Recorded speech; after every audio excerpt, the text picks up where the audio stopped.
Selamat datang di video panduan pelaporan SPT tahunan PPh Orang Pribadi menggunakan Cortex. Saat ini, Cortex tersedia dalam dua bahasa, bahasa Inggris dan bahasa Indonesia. Pada video ini, kita akan membahas alur pembuatan SPT tahunan PPh Orang Pribadi dalam menu berbahasa Indonesia.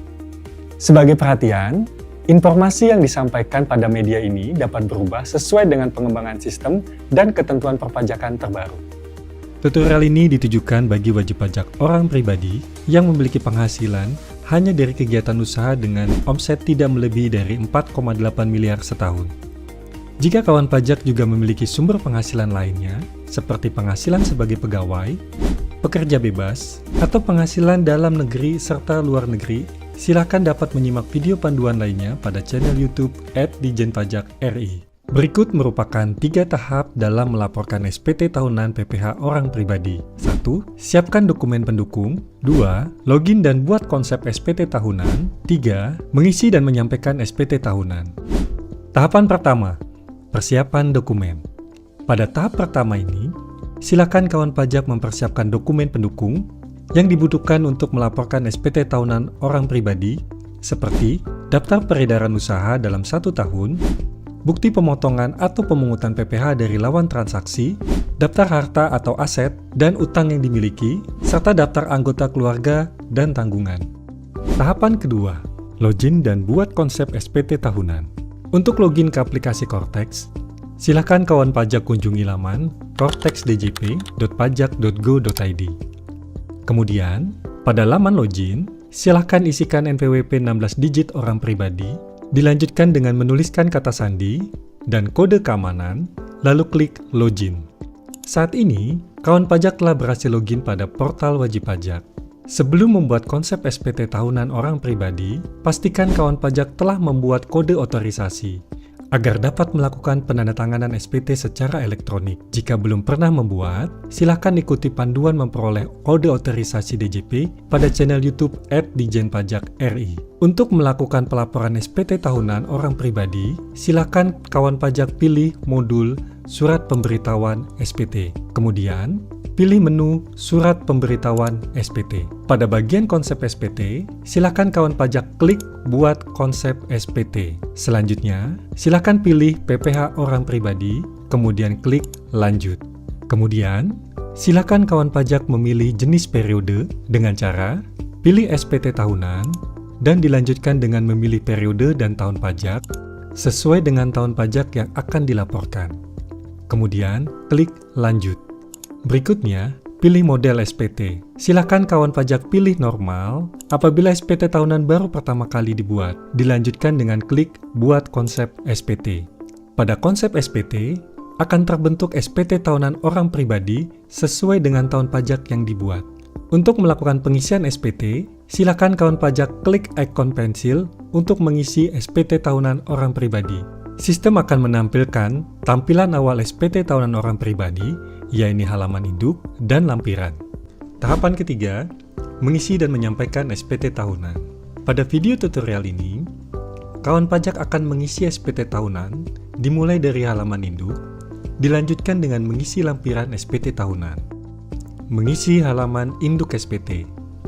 Pertama, pada bagian header SPT, silakan pilih metode pembukuan atau pencatatan yang dilakukan oleh wajib pajak. Pada tampilan awal, metode pembukuan adalah pencatatan. Metode pembukuan tidak perlu diubah karena kawan pajak menyelenggarakan pencatatan atas kegiatan usaha yang dilakukan. Selanjutnya, pilih sumber penghasilan pada daftar pilihan yang tersedia. Silakan kawan pajak pilih kegiatan usaha. Pada bagian A, identitas wajib pajak. Data akan terisi otomatis berdasarkan profil wajib pajak. Pada bagian A7 dan A8 hanya diisi apabila kawan pajak memiliki status pisah harta atau memilih terpisah dengan suami atau istri.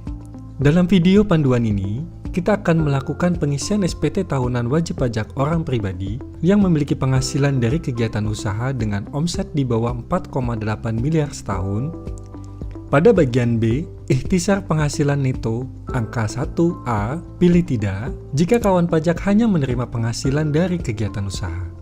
Pada bagian B, angka 1B1, pilih ya karena kawan pajak memiliki penghasilan dalam negeri dari usaha. Pilihan ini akan menampilkan pilihan 1B2 dan 1B3.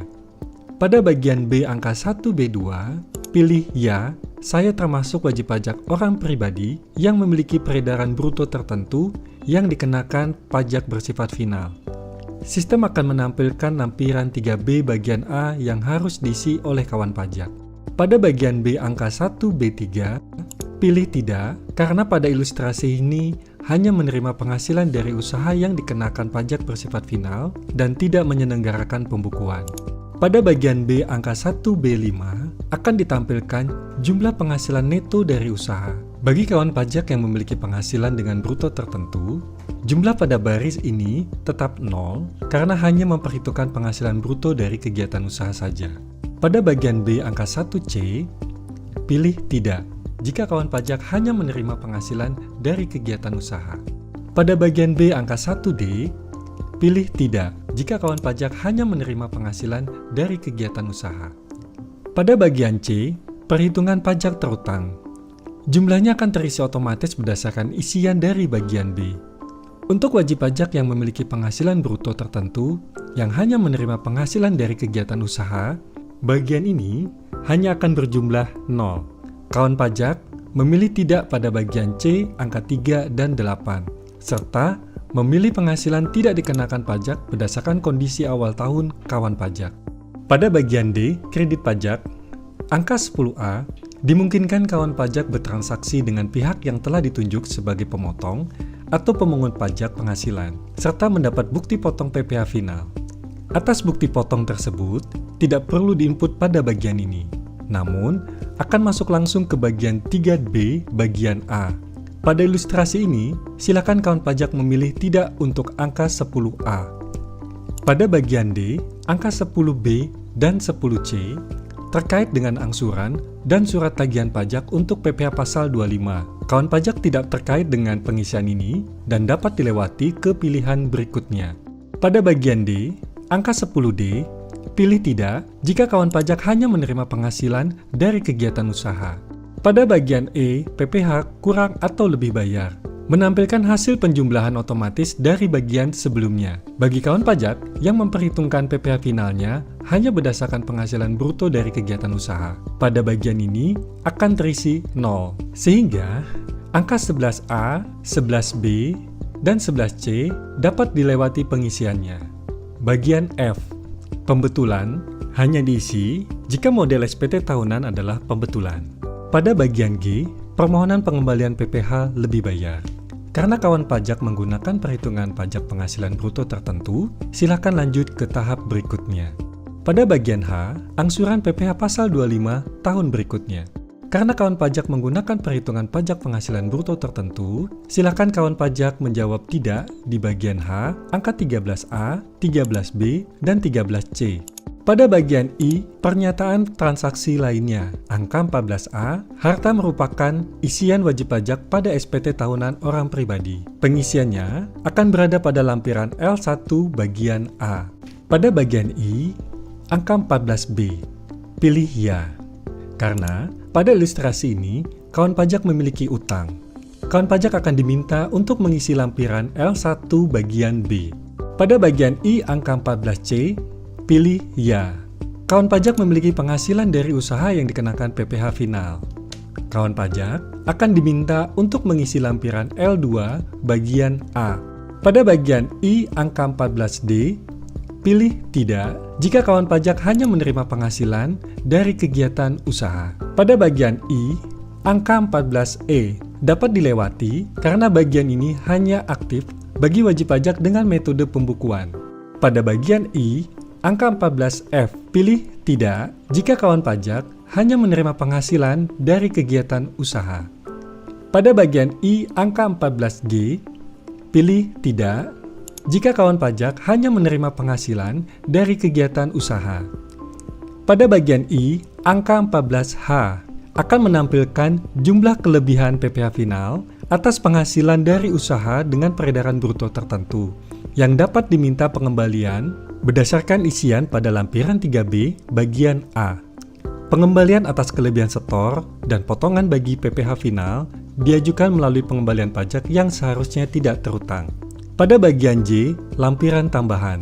Kawan pajak akan diminta untuk menyampaikan apabila terdapat dokumen yang harus dilampirkan dalam SPT tahunan. Pada ilustrasi video ini, tidak ada kewajiban menyampaikan lampiran tambahan. Pada bagian J, huruf A sampai dengan huruf E dapat dijawab no. Bagian K, pernyataan, berisikan pernyataan kebenaran, kelengkapan, dan kejelasan SPT tahunan. Akan diisi sebelum kawan pajak menyampaikan SPT tahunan setelah mengisi seluruh halaman induk dan lampiran SPT. Pengisian halaman induk SPT telah selesai. Akan dilanjutkan dengan pengisian lampiran SPT. Pengisian lampiran SPT tahunan. Gulir ke bagian atas untuk melihat lampiran yang harus diisi. Pengisian lampiran ini dilaksanakan berdasarkan urutan yang paling ditampilkan sistem pada halaman induk. Dalam tutorial ini, urutan lampirannya adalah lampiran L3B, lampiran L2, dan lampiran L1. Pengisian lampiran L3B. Pada lampiran L3B, rekapitulasi peredaran bruto terdapat 4 bagian, yakni daftar tempat kegiatan usaha yang merupakan daftar seluruh cabang usaha yang dimiliki oleh wajib pajak. Bagian A, rekapitulasi peredaran bruto untuk wajib pajak orang pribadi yang memiliki peredaran bruto tertentu yang dikenai pajak bersifat final. Bagian B, rekapitulasi peredaran bruto untuk wajib pajak orang pribadi pengusaha tertentu. Dan bagian C, rekapitulasi peredaran bruto untuk pengguna norma perhitungan penghasilan neto. Berdasarkan pilihan pada halaman induk, kawan pajak hanya dapat mengisi pada bagian A. Pada lampiran L3B bagian A, kawan pajak memasukkan peredaran bruto usaha untuk setiap bulan selama 1 tahun per tempat kegiatan usaha. Untuk pengisiannya, silakan klik ikon pensil di sebelah kiri nama tempat kegiatan usaha masing-masing.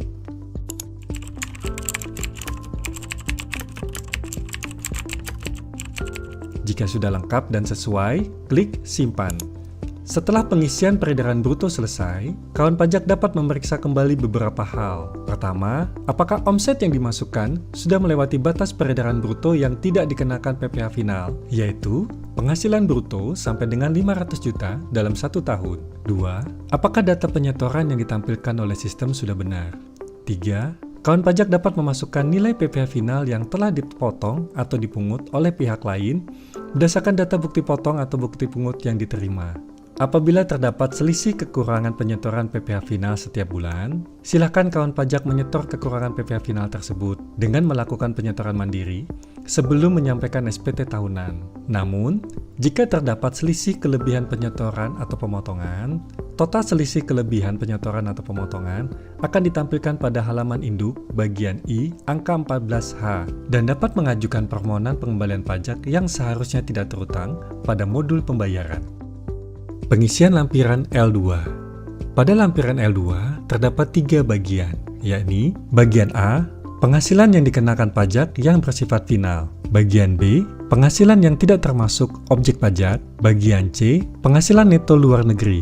Berdasarkan pilihan pada halaman induk, kawan pajak hanya dapat mengisi pada bagian A. Pada lampiran 2 bagian A, sistem akan mengisi otomatis untuk 2 jenis data, yaitu data penyetoran sendiri PPh final dengan kode akun pajak 411128 420 dan data penghasilan dari bukti pemotongan PPh final. Atas data yang ditampilkan, silakan kawan pajak memasukkan nilai dasar pengenaan pajak atas penyetoran PPh final secara mandiri dengan melakukan klik pada ikon pensil.